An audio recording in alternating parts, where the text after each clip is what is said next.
जय श्री कृष्ण सभी को। मैं Balbir Agrawal Taurus education institute में आपका हार्दिक स्वागत करता हूं, अभिनंदन करता हूं।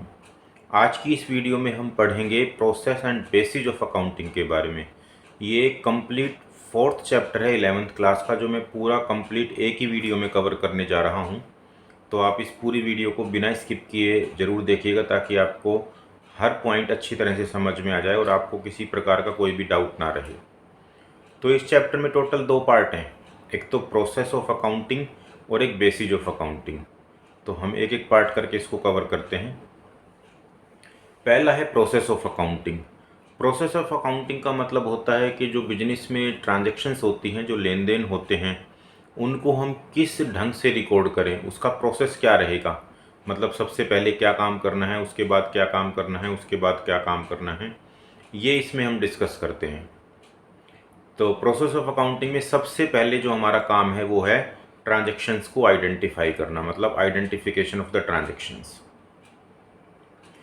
सबसे पहले हम ये देखेंगे कि जो ट्रांजैक्शंस है वो हमारे बिजनेस से रिलेटेड है या नहीं है, मतलब वो बिजनेस में रिकॉर्ड करने लायक भी है या वो नहीं है। तो बिजनेस में रिकॉर्ड करने लायक वही ट्रांजैक्शन होती है जिसका रिलेशन बिजनेस से होता है और जिसको कैश में हम मेजर कर सकते हैं। यदि कोई भी ऐसी ट्रांजैक्शन जिसको हम कैश में मेजर ना कर पाएँ या वो बिजनेस से रिलेटेड ना हो, तो ऐसी ट्रांजैक्शन को हम बिजनेस में रिकॉर्ड नहीं कर पाते। तो सबसे पहला हमने प्रोसेस में क्या देखना है कि ट्रांजैक्शन को आइडेंटिफाई करना है, मतलब वो ट्रांजैक्शन हमारे बिजनेस से रिलेटेड होनी चाहिए और वो ट्रांजैक्शन मनी में मेजर होनी चाहिए। फिर दूसरा हम काम करेंगे प्रिपेरेशन ऑफ द वाउचर्स। फिर वाउचर्स बनाएंगे। जब पहला हमारा काम पूरा हो जाएगा ट्रांजैक्शन को आइडेंटिफाई करने का, वास्तव में मान लीजिए वो ट्रांजैक्शन हमारे बिजनेस से रिलेटेड है और वो कैश में मेजर भी हो सकती है, मनी में मेजर भी हो सकती है, तो फिर हम उसका वाउचर प्रिपेयर करेंगे। वाउचर कैसे प्रिपेयर होता है? एविडेंस के जरिए से। मतलब जो भी हमारी ट्रांजैक्शन हुई है उसका एविडेंस क्या है। जैसे मान लीजिए हमने एक फर्नीचर खरीदा है, तो फर्नीचर खरीदने का हमारे पास एक बिल होगा, तो वो उसका एविडेंस है। तो उस एविडेंस के जरिए हम एक वाउचर्स को प्रिपेयर करेंगे। सेकंड ये प्रोसेस हो गया हमारा। फिर तीसरा जो हमारा प्रोसेस आएगा वो है recording in the books of the original entry.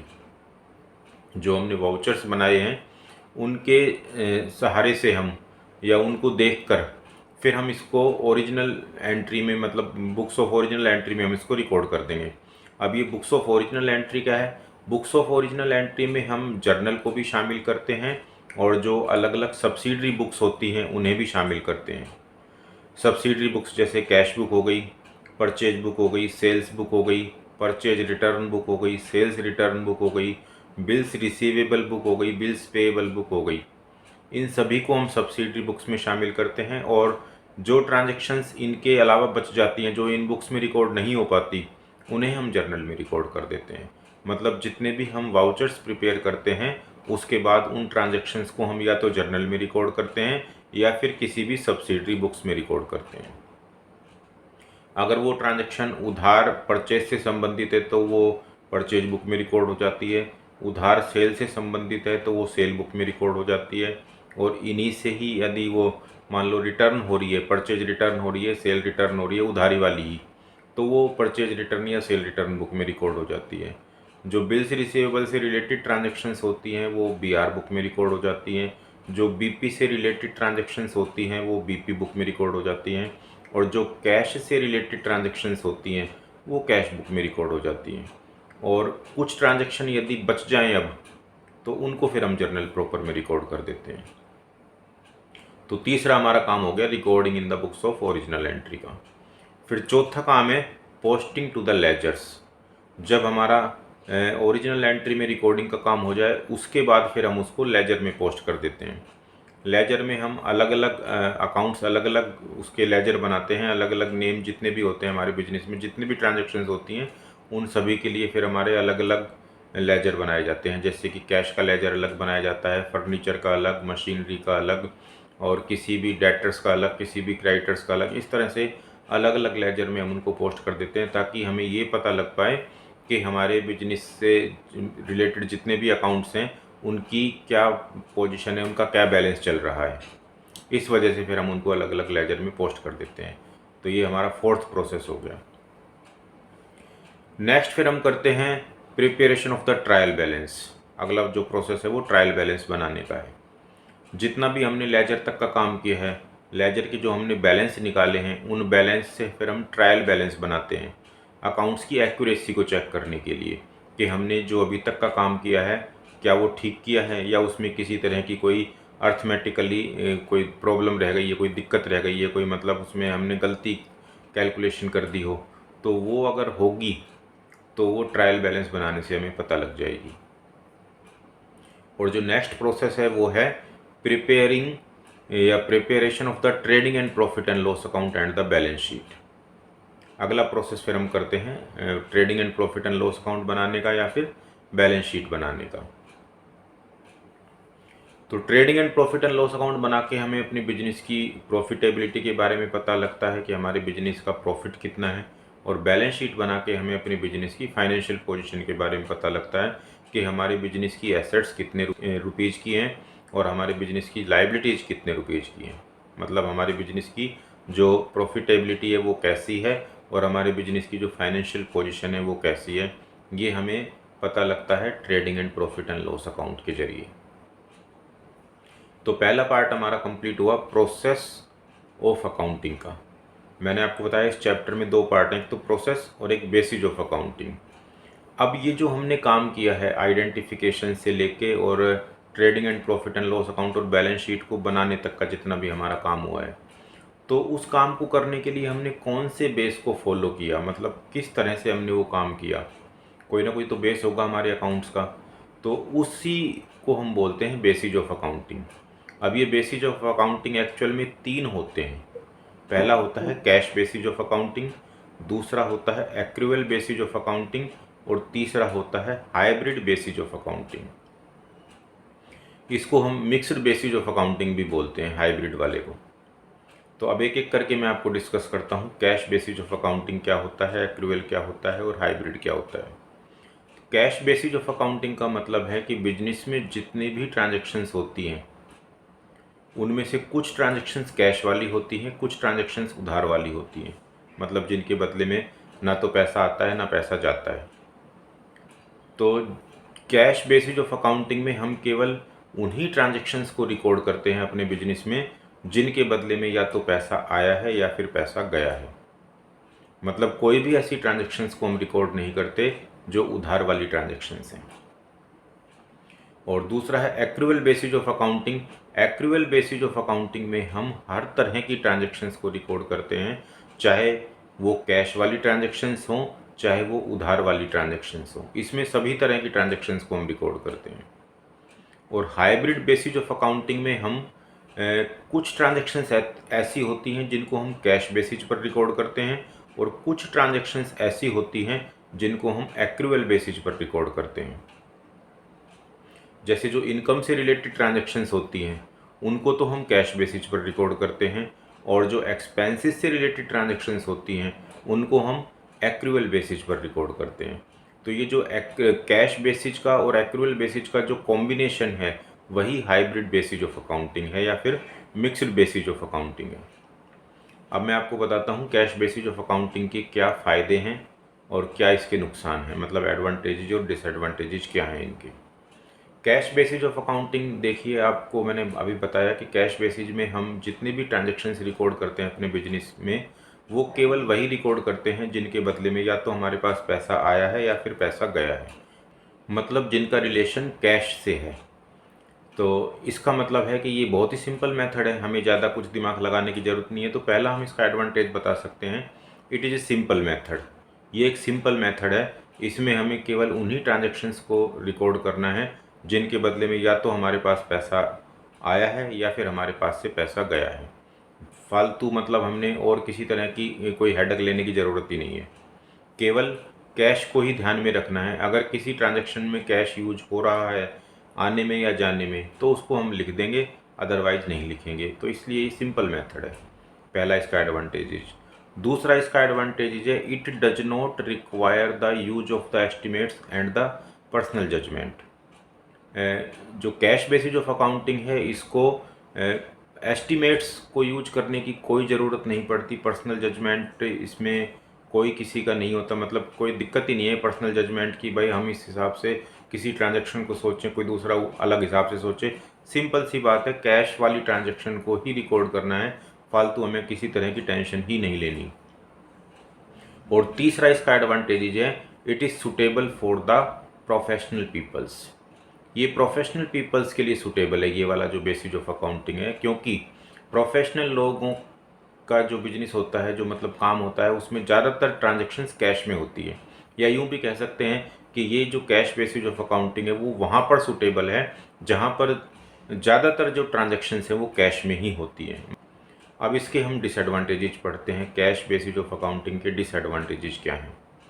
देखो, पहला डिसएडवांटेज है, it does not give the true position of the business. ये आपको आपके बिजनेस की सही पोजीशन को नहीं बता पाता, क्योंकि हम हर तरह की ट्रांजैक्शन को यहाँ पर रिकॉर्ड ही नहीं कर रहे हैं, केवल वही ट्रांजैक्शन रिकॉर्ड कर रहे हैं जिनके बदले में या तो पैसा आया है या फिर पैसा गया है। इसलिए बिजनेस की सही पोजीशन का ये कैसे पता लगा पाएगा, बिजनेस का सही प्रॉफिट नहीं बता पाएगा या सही लॉस होगा वो नहीं बता पाएगा, कुल मिला के बिजनेस की रियल पोजीशन के बारे में जानकारी नहीं दे पाएगा। दूसरा इसका डिसएडवांटेज है, it does not follow the matching principal. ये मैचिंग प्रिंसिपल को भी फॉलो नहीं करता। मैचिंग प्रिंसिपल का मतलब होता है कि जिस मंथ का या जिस पीरियड का हमारा एक्सपेंसेस है, हम उसी पीरियड की इनकम को भी नोट करें।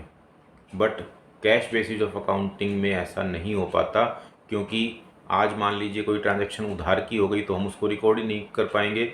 अब उसका कैश मान लो बाद में रिसीव होगा तो वो उस समय रिकॉर्ड होगा, तो ये था इस पीरियड का, रिकॉर्ड वो बाद में होगा, इसलिए मैचिंग प्रिंसिपल को फॉलो नहीं कर पा रहा। मतलब जिस मंथ का खर्चा है या जिस मंथ की इनकम है वो उस मंथ में रिकॉर्ड ना होके किसी दूसरे मंथ में रिकॉर्ड हो सकती है अगर वो उधार में है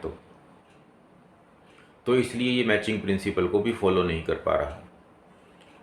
तीसरा इसका डिसएडवांटेज हम बता सकते हैं कि great possibilities of the manipulation of the profits. जो बिजनेस के प्रॉफिट्स हैं उसको मैनिपुलेट किया जा सकता है, मतलब उसको कम या ज़्यादा दिखाया जा सकता है इस कैश बेसिस ऑफ अकाउंटिंग के जरिए। क्योंकि एक्चुअल में मान लीजिए हमें पैसा आज अगर रिसीव हो जाता तो एक्चुअल में प्रॉफिट वो आज का काउंट होता, और बाद में रिसीव हो रहा है तो वो प्रॉफिट आज काउंट ना होकर बाद में काउंट हो रहा है। तो जानबूझकर भी बिजनेस में ऐसा किया जा सकता है कि अपने प्रॉफिट्स को कम या ज़्यादा दिखाया जा सकता है अपने कैश को चेंज करके, मतलब कैश की जो टाइम है उसको चेंज करके। आज लेना था, हम कह रहे नहीं बाद में दे देना, ताकि हमारा प्रॉफिट अभी नहीं दिखे, वो बाद में दिखे। तो इस तरह से हम अपने बिजनेस के प्रॉफिट्स को मैनिपुलेट भी कर सकते हैं, एक ये भी इसकी डिसएडवांटेजेज है। चौथा इसका डिसएडवांटेजेज में हम बता सकते हैं, companies act 2013 does not recognise it. जो कंपनीज एक्ट है 2013 अमेंडमेंट वाला, तो वो इस कैश बेसिस को रिकॉग्नाइज नहीं करता। क्यों नहीं करता? क्योंकि ये बिजनेस की रियल पोजीशन को नहीं बता पाता, ये बिजनेस की मैचिंग प्रिंसिपल को फॉलो नहीं करता, ये इसमें प्रॉफिट्स मैनिपुलेट हो सकते हैं। इस वजह से कंपनीज अमेंडमेंट एक्ट 2013 इस कैश बेसिस को रिकॉग्नाइज नहीं करता। तो ये 4 डिसएडवांटेजेज मैंने आपको बताई। अब दूसरा जो हमारा एक्रूअल बेसिस ऑफ अकाउंटिंग है, उसके एडवांटेजेज और डिसएडवांटेजेज मैं आपको बताता हूँ। तो देखिए, सीधी सी वैसे तो बात ये है कि जो कैश बेसिस ऑफ अकाउंटिंग के एडवांटेजेस थे उसको हम एक्रूअल बेसिस ऑफ अकाउंटिंग में डिसएडवांटेजेज में लिख सकते हैं, और जो कैश बेसिस के डिसएडवांटेजेज थे उनको हम एक्रूअल बेसिस ऑफ अकाउंटिंग में एडवांटेजेज में लिख सकते हैं। फिर भी मैं आपको थोड़ा सा डिस्कस करता हूँ। तो एक्रूअल बेसिस ऑफ अकाउंटिंग में पहला एडवांटेज हम लिख सकते हैं, it give the true position of the business. ये बिजनेस की सही पोजीशन को बताता है, वो नहीं बताता था बट ये बताएगा। क्यों बताएगा? क्योंकि ये बिजनेस में जितनी भी ट्रांजैक्शंस होती हैं, चाहे वो कैश वाली हैं चाहे वो उधार वाली हैं, ये सभी ट्रांजैक्शंस को रिकॉर्ड करता है। तो सीधी जाहिर सी बात है कि आपके बिजनेस का प्रॉफिट रियल ही आएगा, या लॉस आएगा तो वो रियल ही आएगा। मतलब बिजनेस के ट्रू प्रॉफिट या ट्रू लॉस को ये बताएगा। दूसरा इसका बेनिफिट है, it follow the matching principal. ये बिजनेस में मैचिंग प्रिंसिपल को फॉलो करता है, क्योंकि जिस मंथ की इनकम होगी या जिस मंथ का एक्सपेंसेस होगा वो उसी मंथ में लिखा जाएगा। ऐसा नहीं है कि कैश की वजह से वो आगे या पीछे लिखा जाए, क्योंकि हम यहाँ पर उधार वाली ट्रांजेक्शन्स को भी नोट कर रहे हैं और कैश वाली ट्रांजेक्शन्स को भी नोट कर रहे हैं। इसलिए ये मैचिंग प्रिंसिपल को फॉलो करता है। जिस मंथ का एक्सपेंसेज है वो उसी मंथ में लिखा जा रहा है, या जिस मंथ की इनकम है वो उसी मंथ में लिखी जा रही है। इस वजह से ये मैचिंग प्रिंसिपल को भी फॉलो कर रहा है। तीसरा जो उसमें डिसएडवांटेज था कि मैनिपुलेशन ऑफ द प्रॉफिट्स, वो इसमें नहीं है। तो इसमें प्रॉफिट्स का कोई मैनिपुलेशन नहीं हो सकता, क्योंकि हम बिजनेस में हर ट्रांजैक्शन को टाइम टू टाइम लिख रहे हैं। वो जिस टाइम की ट्रांजैक्शन है उसको उसी टाइम लिखा जा रहा है, तो मैनिपुलेशन की इसमें कोई संभावना नहीं है किसी तरह की। और चौथा इसमें एडवांटेज हम बता सकते हैं, companies amendment act 2013 recognise it. Companies amendment act जो 2013 है वो उसको रिकॉग्नाइज करता है। क्यों करता है? क्योंकि ये बिजनेस की रियल पोजीशन को बताता है, ये बिजनेस की रियल प्रॉफिट को बताता है, रियल लॉस को बताता है, रियल उसकी फाइनेंशियल पोजीशन के बारे में बताता है। ये बिजनेस की मैचिंग प्रिंसिपल को भी फॉलो करता है। इसमें प्रॉफिट्स को मैनिपुलेट करने की भी कोई गुंजाइश नहीं होती। इस वजह से कंपनीज अमेंडमेंट एक्ट 2013 इसको रिकॉग्नाइज करता है। अब इसके डिसएडवांटेजेज में वैसे तो कुछ है नहीं, फिर भी थोड़ा सा लिखना चाहें तो लिख सकते हैं कि it is not a simple method. ये एक सिंपल मेथड नहीं है। जितना simple cash basis of accounting था उतना simple accrual basis of accounting नहीं है, क्योंकि इसमें हमें हर तरह की ट्रांजैक्शंस को ध्यान में रखना होता है, कैश वाली ट्रांजैक्शंस को भी और उधार वाली यानी कि नॉन कैश वाली ट्रांजैक्शंस को भी। तो इसमें बस एक ही डिसएडवांटेज बता सकते हैं कि ये सिंपल नहीं है। वैसे तो कोई डिसएडवांटेज इसकी है ही नहीं, फिर भी ज़बरदस्ती एक बताई गई है कि ये सिंपल मेथड नहीं है। हालांकि इसमें भी कोई प्रॉब्लम नहीं है, काफ़ी सिंपल मेथड है। जब हम इसके न्यूमेरिकल क्वेश्चंस करेंगे, अकाउंट्स आगे पढ़ेंगे, तो किसी तरह की कोई भी दिक्कत नहीं आएगी एक्रूअल बेसिस ऑफ अकाउंटिंग में भी। अब मैं नेक्स्ट टॉपिक बताता हूँ आपको कि कैश बेसिस और एक्रूअल बेसिस इन दोनों में क्या डिफरेंस है, इसको डिस्कस करते हैं अब हम। तो कैश बेसिस में सबसे पहला और एक्रूअल बेसिस में सबसे पहला हम डिफरेंस बता सकते हैं, recording of the cash and the credit transactions. Cash basis of accounting में हम केवल कैश ट्रांजैक्शंस को ही रिकॉर्ड करते हैं, उधार वाली को रिकॉर्ड नहीं करते। जबकि एक्रूअल बेसिस ऑफ अकाउंटिंग में हम कैश वाली ट्रांजैक्शंस को भी रिकॉर्ड करते हैं और उधार वाली ट्रांजैक्शंस को भी रिकॉर्ड करते हैं। दूसरा इसमें डिफरेंस बताया जा सकता है, timing of the recording of the income and the expenses. Income और एक्सपेंसेज को रिकॉर्ड करने का समय कैश बेसिस ऑफ अकाउंटिंग में इनकम या फिर एक्सपेंसेज उस समय रिकॉर्ड किए जाते हैं जब वो एक्चुअल में या तो रिसीव हो जाते हैं या एक्चुअल में पे हो जाते हैं। मतलब जब कैश आता है या फिर कैश जाता है उस समय वो रिकॉर्ड किए जाते हैं। और जबकि एक्रूअल बेसिस ऑफ अकाउंटिंग में इनकम और एक्सपेंसेज उस समय रिकॉर्ड किए जाते हैं जिस समय वो होते हैं, भले ही उसका पैसा हमें मिला हो या ना मिला हो, भले ही हमने उसके लिए पेमेंट की हो या ना की हो। तीसरा डिफरेंस हम बता सकते हैं, outstanding expenses, prepaid expenses, accrued income या फिर इनकम रिसीव्ड इन एडवांस। ये जितने भी मैंने आपको अभी बातें बताई हैं, कैश बेसिस ऑफ अकाउंटिंग में हम इस तरह की किसी भी ट्रांजैक्शन को रिकॉर्ड नहीं करते, क्योंकि ये उधार वाली ट्रांजैक्शन है सारी, इस वजह से। और एक्रूअल बेसिस ऑफ अकाउंटिंग में हम इन सभी को कंसीडर करते हैं, मतलब नोट करते हैं। नेक्स्ट हम डिफरेंस बता सकते हैं इसमें लीगल पोजीशन का।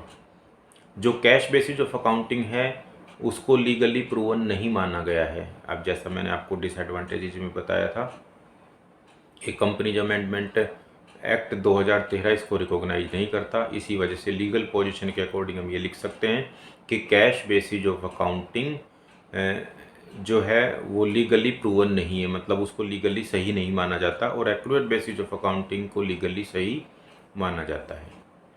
नेक्स्ट हम डिफरेंसेस में बता सकते हैं, एसर्टेनमेंट ऑफ द करेक्ट प्रॉफिट और द लॉस। बिजनेस का जो करेक्ट प्रॉफिट या करेक्ट लॉस है वो कैश बेसिस ऑफ अकाउंटिंग से नहीं पता लग पाता, जबकि एक्रूअल बेसिस ऑफ अकाउंटिंग से हम बिजनेस का करेक्ट प्रॉफिट या करेक्ट लॉस का पता लगा पाते हैं। और नेक्स्ट इसमें डिफरेंस बताया जा सकता है सूटेबिलिटी का। जो कैश बेसिस ऑफ अकाउंटिंग है वो उन बिजनेस के लिए सूटेबल है जहां पर लगभग सभी ट्रांजैक्शंस कैश में होती हैं, मतलब उधारी में ट्रांजैक्शन ना के बराबर होती हैं, तो वहाँ पर ये सूटेबल है। और एक्रूअल बेसिस ऑफ अकाउंटिंग हर जगह सूटेबल है, चाहे सारी ट्रांजैक्शन कैश में हो वहाँ पे भी ये सूटेबल है, चाहे सारी ट्रांजैक्शन उधार में हो वहाँ पर भी ये सूटेबल है, कुछ ट्रांजैक्शन कैश में हो, कुछ उधारी में हो, वहाँ पर भी ये सूटेबल है। तो एक्रूअल बेसिस में किसी तरह की कोई भी प्रॉब्लम नहीं है, ये हर बिजनेस में हर तरह से सूटेबल है। और नेक्स्ट अब हम टॉपिक पढ़ते हैं हाइब्रिड बेसिस ऑफ अकाउंटिंग या फिर मिक्स्ड बेसिस ऑफ अकाउंटिंग।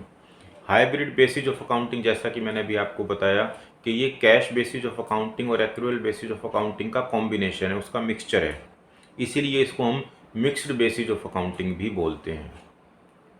यहाँ पे हम इनकम से रिलेटेड जितनी भी ट्रांजैक्शंस होती हैं उनको तो कैश बेसिस पर रिकॉर्ड करते हैं, और एक्सपेंसेस से रिलेटेड जितनी भी ट्रांजैक्शंस होती हैं उनको हम एक्रूअल बेस पर रिकॉर्ड करते हैं। तो मुझे आशा है कि ये आपको जितना भी मैंने पूरा चैप्टर एक साथ वन शॉट वीडियो में जो पढ़ाया है वो अच्छी तरह से समझ में आ गया होगा। और इससे संबंधित मैं आपको कुछ ऑब्जेक्टिव टाइप क्वेश्चंस भी अभी देने वाला हूँ, तो इन क्वेश्चंस के जवाब भी आप मुझे कमेंट बॉक्स में लिखकर ज़रूर बताइएगा, ताकि आपको इसके बारे में अच्छी तरह से ये पता लग पाए कि आपने इस वीडियो से कितना कुछ सीखा है। क्वेश्चंस ये रहे आपके सामने।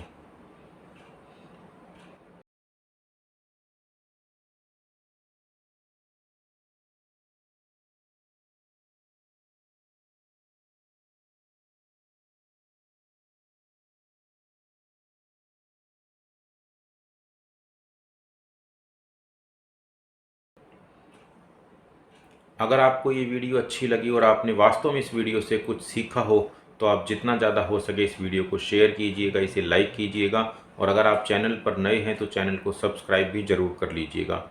अगर आपको किसी तरह का कोई भी डाउट रह गया हो इस वीडियो को देखने के बाद, तो आप उस डाउट को आप मुझसे कमेंट सेक्शन में पूछ सकते हैं, या कॉल करके पूछना चाहें तो कॉल करके भी पूछ सकते हैं। कॉल करने के लिए मेरा नंबर है 9416949631।